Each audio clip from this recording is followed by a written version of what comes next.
Hello, I'm Esther Githu-Ewart. It's Monday, April 17th. This is Africa 54.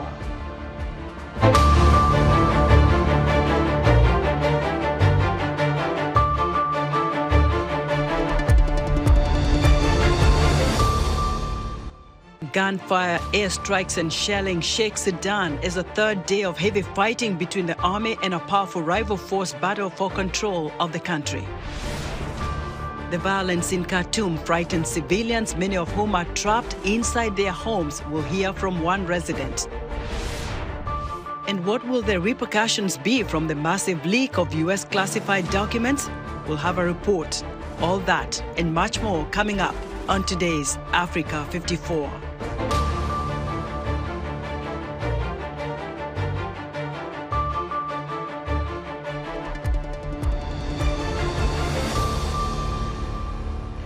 We begin our broadcast in Sudan, where residents in Sudan's embattled capital Khartoum are enduring a third day of heavy fighting between the army and a powerful rival force for control of the country. The death toll is continuing to rise as it nears 100. Airstrikes and shelling intensified on Monday in parts of Khartoum and the adjoining city of Omdurman. Rapid sustained firing was heard near the military headquarters, with white smoke rising from the area. Residents hunkering down in their homes, and some are reporting power outages and incidents of looting. Clashes are part of a power struggle between General Abdel Fattah al-Burhan, the commander of the armed forces, and General Mohammed Hamdan Dagalo, the head of the Rapid Support Forces, a paramilitary group. In comments Monday on the situation in Sudan, U.S. Secretary of State Antony Blinken said, quote, "There is a shared deep concern about the fighting violence that's going on in Sudan, the threat that it poses to civilians, that it poses to the Sudanese nation, and potentially poses even to the region." For more on the unrest gripping the Sudanese capital, let's go live via Skype to journalist Michael Atit, who is standing by in Khartoum. Michael, bring us up to speed on the third day of heavy fighting between the army and a powerful rival force for the control of the country. Thank you, Esther. And yes, the third day has been a very tedious day for many residents across Khartoum. Let me bring you and maybe our viewers to exactly what is happening on the ground. The battlefield at the moment, as we speak, from yesterday evening up to this morning, the battlefield has concentrated on three main strategic installations. That is Khartoum International Airport, the military headquarters, and the presidential palace. So since last evening and up to this evening also, this has been the main battlefield, with the heavy shelling and airstrike and gunfire. Smoke and could be seen from far distance from those three areas. From the outskirts of the Khartoum, citizens are fearing. Citizens are indoors, and as they're trying to monitor the situation, whether this fighting is going to stop any soon. But then, within the third days of the fighting, they have already been witnessing some humanitarian concerns already among the citizens and among the residents. People are trying to move out and try to access groceries and try to access health services for those who have not who have been sick, and it is also very difficult for them because of the roadblocks by the security, and also due to lack of some of the essential services at the market. Local markets, a little bit at the southern part of the town or of the city, is open, but then the stock are running out of. The places are run out of stock because people are now buying things in bunches because they want to also stock for their life at home. So if the situation continues for the next 2-3 days, I think the place is going to witness a serious humanitarian crisis. Michael, earlier we had al-Burhan and Helmet Mr. Degalo, had agreed to a ceasefire for about 3 hours. And obviously we hear now that that didn't take place. Do we know if there are any kind of talks going on at the presidential palace to that effect? There is no talk. There is no any talk at the moment going on. The two warring parties have been exchanging a statement and counter statement. What that the presidential powers is currently controlled by the RSF, while the military headquarters is also, they are fighting over it, plus the Khartoum International Airport. There is no talk at the moment, as I said. The statement recently issued by both sides that each one of them is not ready even to engage in talks with either of the side. Right. Yeah. Michael, thank you so much. Journalist Michael Atit reporting live via Skype for VOA from Khartoum. The United Nations Secretary General Antonio Guterres on Monday is also expressing his concern over the fighting in Sudan. I strongly condemn the outbreak of fighting that is taking place in Sudan and appeal to the leaders of the Sudanese armed forces and the rapid support forces to immediately cease hostilities, restore calm, and begin a dialogue to resolve the crisis. The situation has already led to horrendous loss of life, including many civilians. Any further escalation could be devastating for the country and the region. I urge all those with influence over the situation to use it in the cause of peace, to support efforts to end the violence, restore order, and return to the path of transition. Guterres says the humanitarian situation in Sudan was already precarious and it's now catastrophic. He is also condemning the deaths and injuries to civilians and humanitarian workers and targeting and looting of premises. Meanwhile, the European Union is calling for a halt of the hostilities and demilitarization in Sudan. The message of the EU is extremely clear, which is cessation of hostilities, de-escalation of the current situation, urging for the respect of the international humanitarian law and the protection of civilians. Daily humanitarian pause necessary for the welfare of the Sudanese and the foreign citizens, and we're putting the political process back on track. That's extremely important. All efforts are welcome to seek ways to support dialogue and mediation, return to civilian-led transition. And of course, we call on external actors to refrain from interfering. Masrali says the number of European Union nationals in Sudan is more likely in the hundreds, but she is urging them to register with their embassies. In a video posted to social media, a Khartoum resident is condemning the clashes and says the fighting has nothing to do with civilians. We're fine. We're safe. The power has been out. That was something. You know, it's like, I don't even know what it is anymore. In the midst of the fighting, Abdin says she had a panic moment because she couldn't find some medicine that she really need to take. We're fine. We're safe. The power has been out. That was something. You know, it's like, I don't even know what it is anymore. Is it a rocket-propelled grenade? Is that a military strike? I don't even know. But we're good. We keep in touch with family via text, via very short phone calls just to check in on each other. But alhamdulillah, we're fine. Yesterday we learned that a co-worker was killed. Albert Augustine, an Indian citizen, was killed. We worked in the same place.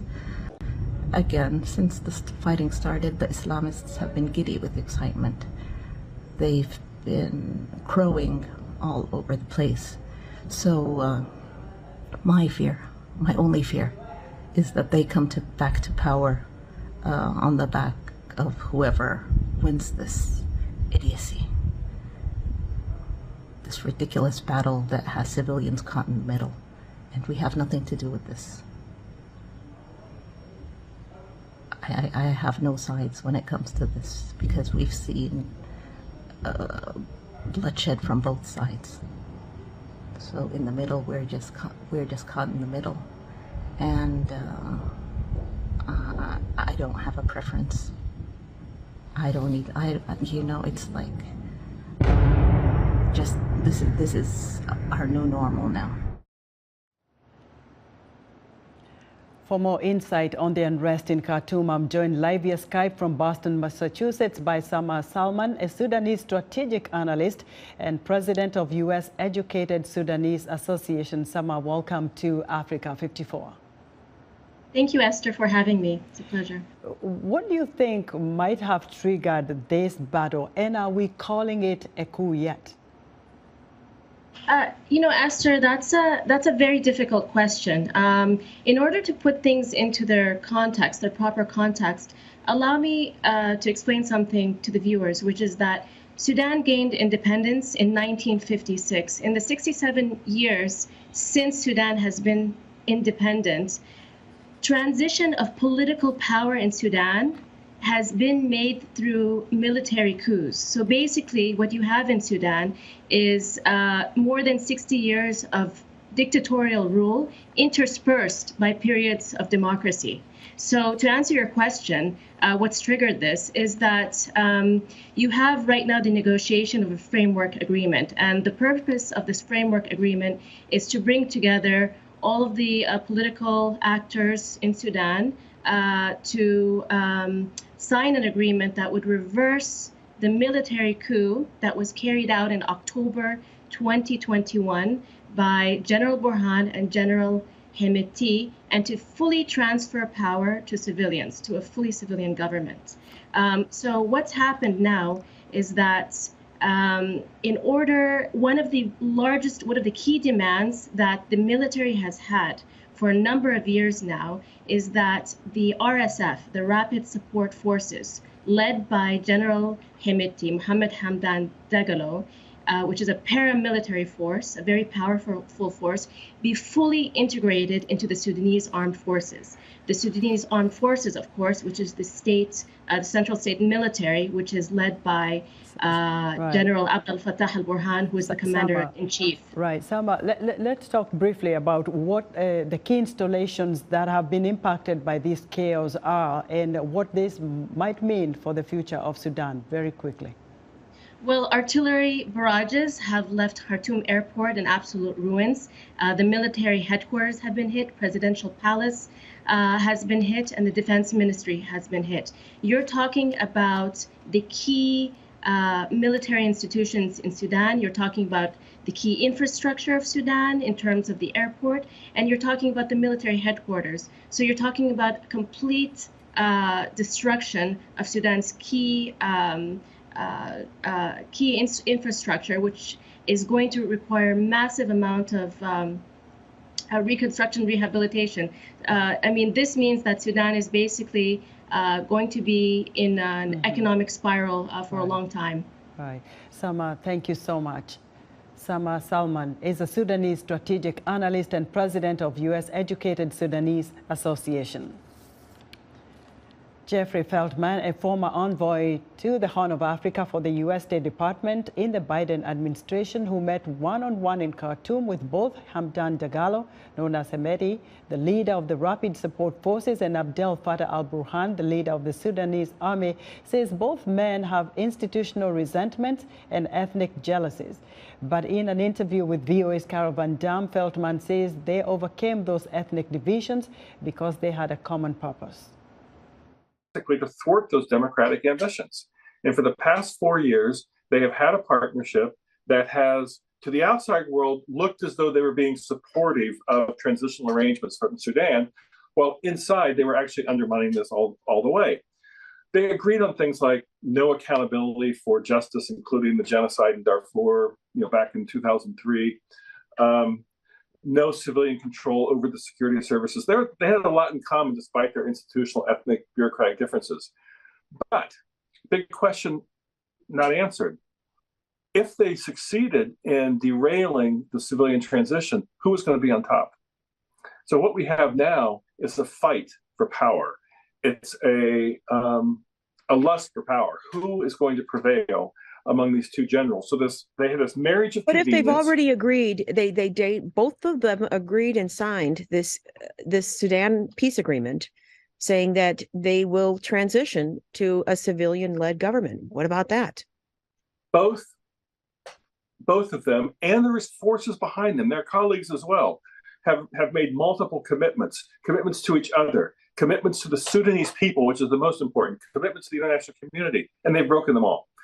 We see time and time again, Burhan and Hamedi and their partners making commitments and then breaking them. And this is only the most recent one. They had agreed to a plan that had been carefully negotiated by the UN, the African Union, the sub-regional group for Africa called IGAD, about transfer to civilian control that should have happened a week or so ago.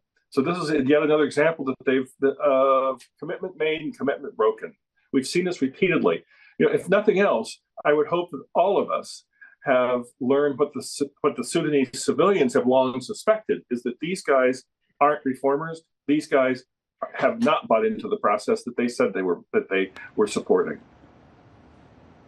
That was Jeffrey Feltman, a former envoy to the Horn of Africa for the U.S. State Department in the Biden administration, speaking with VOA's Carol Van Dam. It's common for members of the African diaspora to want to make a change in their countries of origin. A meeting here in Washington showed how they can be a force for good. Abdulaziz Osman attended the event and has this report. In a two-day event organized by the United Nations Migration Agency, or IOM, East African ambassadors to the U.S. and leaders from the diaspora community engaged in lively discussions on ways to contribute to the economic development of their home countries. Robbie Kakonge, the Ugandan ambassador to the U.S., says engaging with the diaspora is key for economic growth in East Africa, but it also benefits those living abroad. It is a way to connect with their roots. It is really, really important that we continue to be engaged, because through that engagement is where you now get mentorship, it's where you now get social connections. But more importantly, it's how you begin to understand your role as being a citizen of this country, but also being a citizen of where you come from. Lema Woldesenbet, a professor of finance at the University of Maryland, says besides sending remittances back home, the African diasporas in the U.S. are ready and willing for deeper engagements. Those of us in the diaspora have left that region, but the region has not left us. So this is a mechanism for us to giving back. We give back just not money, but also capacity building, technical assistance, and get connected so that we help develop where we came from and impact livelihood. Attendees learned about the skills gap in Kenya, Ethiopia, and Uganda. A gap exists between the skills possessed by workers in those countries and the skills required by their employers. The study, conducted by the IOM, highlighted the need for better aligning educational programs with the needs of the job market. Gerono Rotich, an associate dean for belonging, diversity and inclusion at Indiana University, is among many Kenyan diaspora members who travels home to give back. As a founder of a Kenyan Students in Diaspora Foundation, Rotich said her organization took teachers back to Kenya to work with universities, mentor graduate students, and help curriculum development. Rotich says some diaspora members face pushback from locals who worry that they are coming back to take over. So they look at you very skeptical, as if you want to take over their positions, especially those in leadership. I'm like, no, I'm just here to help. I'm just here to empower, because I see the opportunities that are outside. The UN's migration agency, IOM, has been helping the Somali government on a national diaspora policy, which is slated to be ratified this year. The policy is intended to unify and mobilize Somali diaspora networks to help rebuild the nation. Sacido Shaye was a member of the Somali community in Minneapolis, but now works for Somalia's foreign ministry. Shaye says the new policy will bring new skills and investments to Somalia. So I am an example of that. I grew up in America, and I went back to Somalia because Somalia needs someone like me who has the skills, who understands the issues, who can contribute in so many different levels. Our responsibility is for us to take back what we learned, the different systems that we learn in the different countries we're in. Participants expressed commitment to strengthen networking and coordination among the diaspora community. They believe with continued support and investment, the African diaspora has the potential to be a powerful force for change and progress on the continent. For Abdulaziz Osman, I'm Vincent McCory, VOA News, Washington. Still to come, will the leak of U.S. classified documents overshadow ongoing security talks in Japan? We'll have a report.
In other news, the United Nations World Food Programme has for the moment halted all operations in Sudan after 3 of its employees were killed in clashes between the Sudanese army and the paramilitary Rapid Support Forces.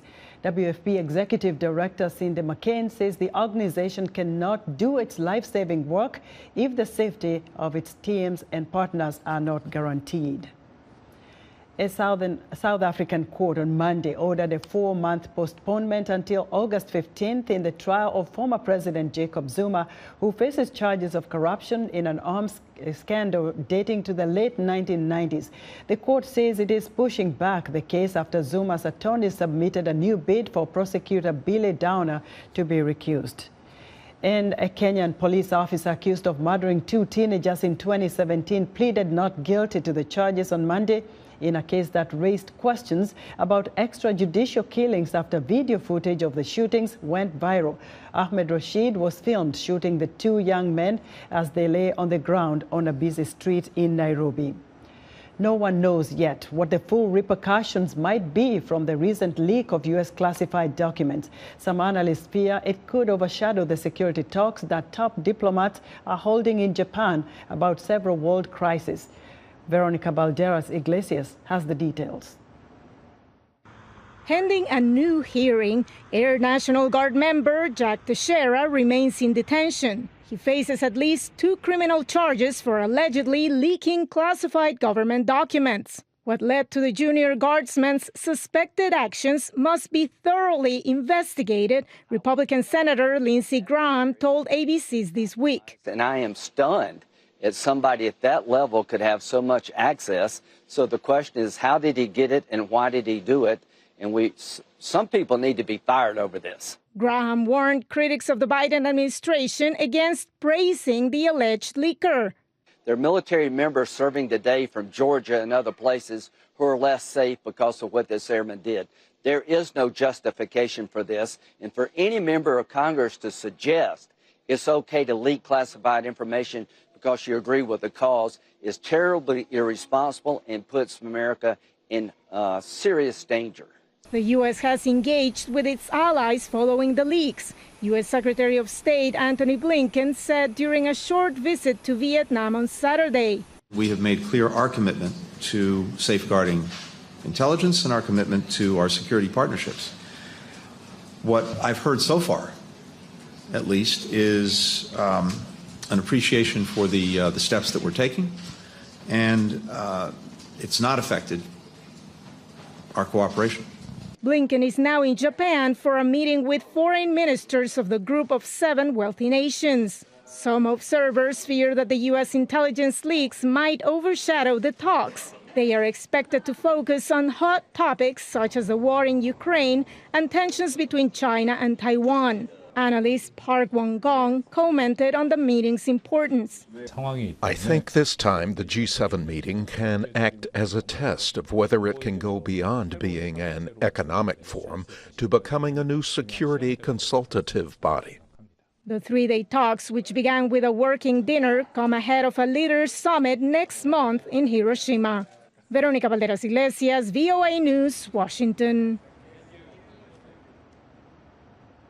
And thank you for joining us on Africa 54. See you tomorrow.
Steadfast in encouraging additional steps by the government of Nicaragua to restore civil liberties, especially in the light of their unilateral decision to release the 222 political prisoners. This move is a step in the opposite direction.